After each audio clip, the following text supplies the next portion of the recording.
I recognize the leader of the NDP. Thank you, Madam Speaker. Madam Speaker, we speak to Nova Scotians every day for whom housing costs are the biggest stressor in their lives. In 2022, the Housing Needs Assessment commissioned by this government found that 78% of Nova Scotians were struggling to find housing they could afford.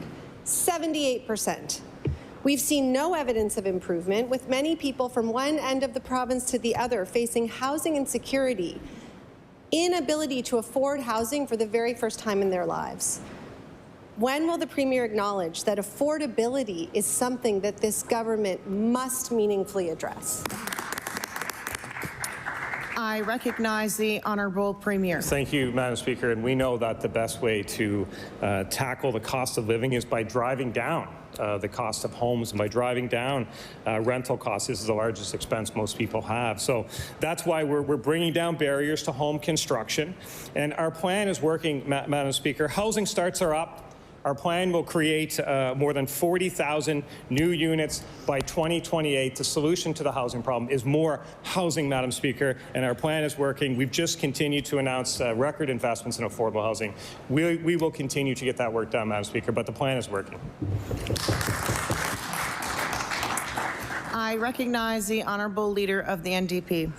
Thank you, Madam Speaker. This government announces programs created and dollars spent every day, but what we don't hear about are the results of that. We hear about housing starts, we don't hear about housing completions. Take Happy Pad, which after $1 million investment resulted in 23 leases signed. That wasn't an announcement, that was the result of a FOIPOP.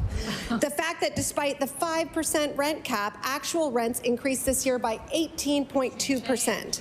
Nova Scotians will know that the measures are working when people aren't being evicted into homelessness, when encampments aren't lining our streets, and when people across this province can actually find housing they can afford. And right now, none of that is true. It's not working. When will Nova Scotians be able to find housing they can actually afford?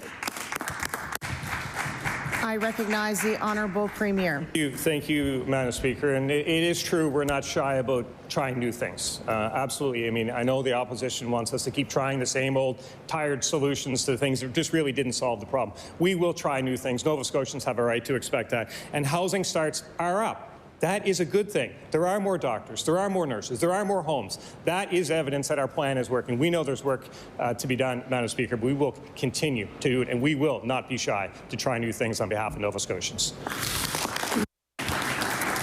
I recognize the Leader of the NDP with her final supplementary.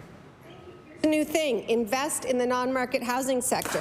The creation of truly affordable, as in the person looking for the home can afford it, housing is key. It must be prioritized over things like failed apps and luxury condos. Truly affordable housing is best created by non-market providers who keep that housing affordable forever. However, funding and support for non-market housing remains piecemeal and insufficient. We have nonprofits eager to build more of this type of housing, and they say they could start tomorrow if the support was there. My question is, where are the results?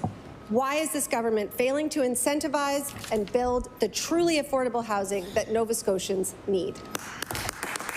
I recognize the Honourable Premier. Thank you, Madam Speaker. And the reality is unlike past Liberal and NDP governments, we are making record investments in affordable housing. The Liberals, they refused to invest when they were there. The NDP, actually, Madam Speaker, they just sat on tens of millions of dollars. They didn't deploy. They literally sat on cash from the federal government. We are not sitting on cash. We are investing in affordable housing. We are investing in Nova Scotians, and we will continue to act every single day on their behalf. Thank you, Madam Speaker.